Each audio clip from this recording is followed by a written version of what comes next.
Students, I am continuing with the chemical kinetics part 6.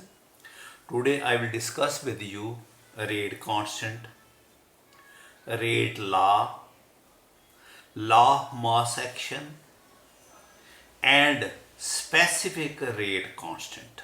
ये small terms which I will discuss with you. Okay? Now बेटा ये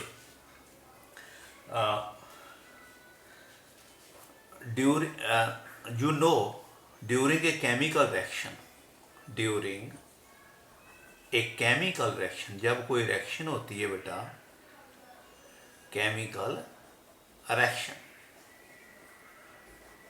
you know this, concentration of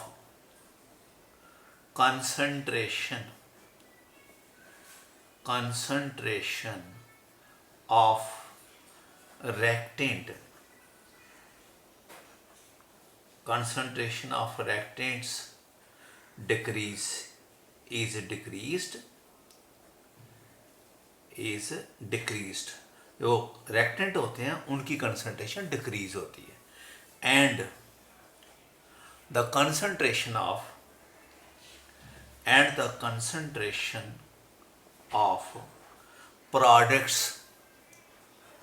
products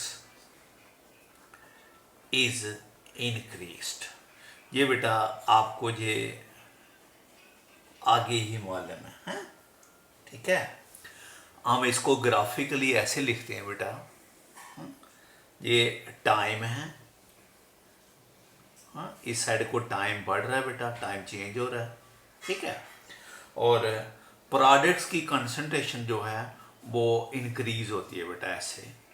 this is products, ये आपका products के बारे में है। This is concentration बेटा, यहाँ पर हम कंसंट्रेशन को प्लॉट कर रहे हैं, कंसंट्रेशन, ठीक है। इस साइड को कंसंट्रेशन बढ़ रही है। जब रिएक्शन स्टार्ट करते हैं, ये कोई रिएक्शन है, A of A, B of B give you products, मतलब समझते हो, ये A plus B you are getting the products. तो कई बार रिएक्शन बैलेंस करने के लिए उसके साथ कोएफिशिएंट होते हैं ना, A और B, ठीक है। A की जगह 1 भी हो सकता है, 2 भी हो सकता है, B की जगह 1 हो सकता है, 2 हो सकता है, कुछ भी नहीं हो सकता, ठीक है। तो ये प्रोडक्ट की कंसंट्रेशन बढ़ रही है, और जो रिएक्टेंट की कंसंट्रेशन है स्टार्टिंग में हाई होती है और वो डिक्रीज होती है, ऐसे आती है, that decreases. This is reactants, ये आपका रिएक्टेंट्स के लिए है, दिस इज फॉर रिएक्टेंट्स। ये आपका टाइम है बेटा, जहाँ से कंसंट्रेशन, ये है ना कंसंट्रेशन, जहाँ जब रिएक्शन स्टार्ट की थी तो प्रोडक्ट की टाइम कितना था, 0। प्रोडक्ट की कंसंट्रेशन कितनी थी, 0। टाइम थोड़ी के बाद टाइम 0 हो गया और उसकी कंसंट्रेशन कितनी होगी, इसको ज्वाइन करोगे तो ये पॉइंट आ गया, ऐसे जा रहे हो तो ये लगातार प्रोडक्ट बढ़ रहा है। जहाँ पर ये आपका, ठीक है, एक टाइम आएगा ये कांस्टेंट हो जाएगा, कोई प्रोडक्ट जितना बढ़ना वो बढ़ चुका है, कांस्टेंट हो जाएगा। और रिएक्टेंट की कंसंट्रेशन क्या हो रही है, यहाँ स्टार्ट किया तो टाइम क्या था, 0, लेकिन सारे के सारे क्या थे, रिएक्टेंट, कंसंट्रेशन सारी किसकी थी, रिएक्टेंट की। तो उनकी टाइम के साथ कंसंट्रेशन क्या हो रही है, डिक्रीज हो रही है। एक टाइम आएगा ये इस लाइन को टच कर देगा, जब ये टच कर देगा, ये लाइन बढ़ाते जाओ, इट विल टच, जब टच कर देगा तो उस वक्त रिएक्टेंट की कंसंट्रेशन क्या होगी, 0 है। सर्टन टाइम के बाद ये रिएक्टेंट की कंसंट्रेशन 0 होगी जो स्टार्टिंग में। तो this is how we can explain graphically, ठीक है बेटा। नो देखो, law of mass action, law of mass action, ये लॉ ऑफ मास एक्शन में हम क्या कहते हैं, ये दो साइंटिस्ट हुए हैं बेटे, गुलवर्ग एंड वेग, W, बहुत पुरानी बात है, इन 1867 पुट फॉरवर्ड ए लॉ, ठीक है। उन्होंने एक लॉ फॉरवर्ड किया, put forward a law. Basically these were the person beta, huh? These were the first person, these were the first persons, ये पहले लोग थे, persons who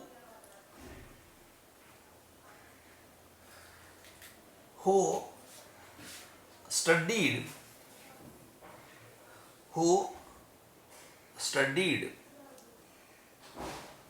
that rate of a chemical reaction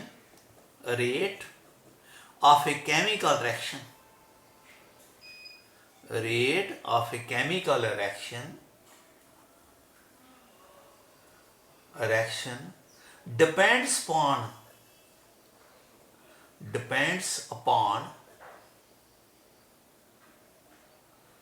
concentration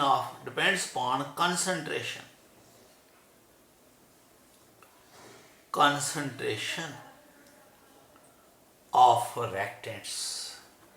हाँ, उन्होंने ये बताया, ये पहले पर्सन थे जिन्होंने ये रिपोर्ट किया कि जो रेट ऑफ रिएक्शन है वो रिएक्टेंट की कंसंट्रेशन पर डिपेंड करता है, इनकी कंसंट्रेशन क्या है. ठीक है, तो मतलब ये आपका रिएक्टेंट ए है, उसकी मोलर कंसंट्रेशन ए, ये B of B, this is coefficient constant B, gives you the products. ठीक है, तो व्हाट दे रिपोर्टेड कि rate of reaction is directly proportional to the product of molar concentration of the reactants raised power to their coefficient constants A, B. ये मोल होता है ना बेटा, 1 मोल 2 मोल है, रिएक्शन जब बैलेंस करते हैं तो बैलेंस में ये इनको बोलते हैं reactant coefficient constant. Rate of reaction is directly proportional to the product of molar concentration. ये concentration, ये जो हम लिखते हैं ना, इसको लिखते हैं molar concentration. ठीक है, this represent the molar concentration. Rate of reaction is directly proportional to the product of the molar concentration of the reactants raised to power by their coefficient constants. ठीक है, तो दिस इज इक्वल टू और rate is equal to K is the proportionality constant. ठीक है, into A raise power A and B reactant raise power B by its coefficient constant. Okay बेटा, देखो ठीक है, क्लियर हो गया ये बात. Experimentally this is law mass action, ये लॉ मास एक्शन है. Suppose experimentally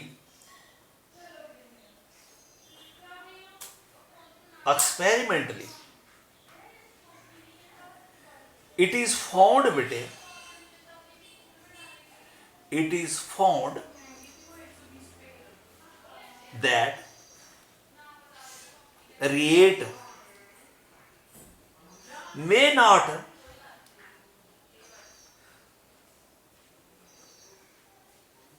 not be A and B.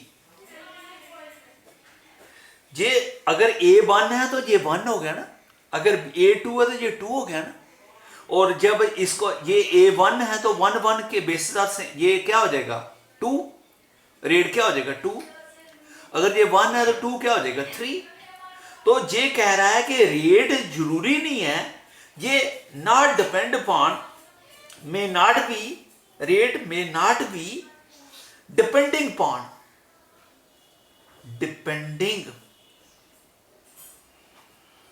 Upon exactly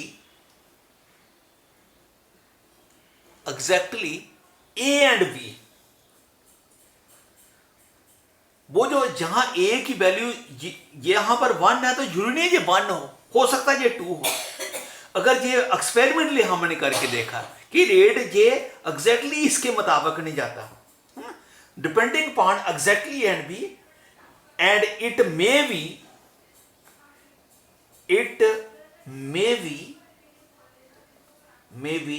some other value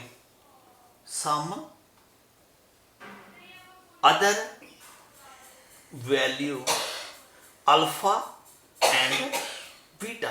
बेटा ये मेरी बात समझना, जब हम एक्सपेरिमेंट करके देखते हैं हमने देखा कि कई बार ये बी जहां एग्जैक्टली इसकी वैल्यू पर डिपेंड नहीं कर रहा, मतलब अगर ए इधर 1 है तो बी भी 1 है तो ए 1 हो गया, लेकिन वो जो वैल्यू है ये रेट की वैल्यू इन पर डिपेंड कर रही है ना बेटे, रेट की वैल्यू इन पर डिपेंड कर रही है, इनकी रेज पावर पर डिपेंड कर रही है। ठीक है, अगर ये कंसंट्रेशन 1 है तो 1 टाइम होगी, अगर ये 2 हो गया तो ए का 2 स्क्वायर हो गया। तो रेट जो है इन पर डिपेंड कर रहा है, लेकिन हमने एक्सपेरिमेंट डिपेंड किया कि जो रिएक्शन में एग्जैक्टली दिख रहा है वो हमेशा उसके मुताबिक नहीं होता, सम टाइम वही होता है, लेकिन कह रहा है let it may be alpha and beta. तो देन रेट फिर क्या आ जाएगा, then rate is equal to K A raise power alpha and B raise power beta. ठीक है, यानी कि जो वैल्यू ए एंड बी वो हो सकता है ये ए और अल्फा बराबर हो सकता है ये बी और बीटा बराबर हो जब हम एक्सपेरिमेंटली करके देखें, लेकिन हो सकता है ये उससे डिफरेंट भी हो, तो दोनों चांसेस हैं। तो alpha beta may be exactly as and B and it may be exactly different from A and B. मेरी बात समझ गए आप? हो गया बेटा? हैं, इसके साथ कंटिन्यू करूंगा बेटा, नेक्स्ट लंबी हो जाता है फिर बच्चों को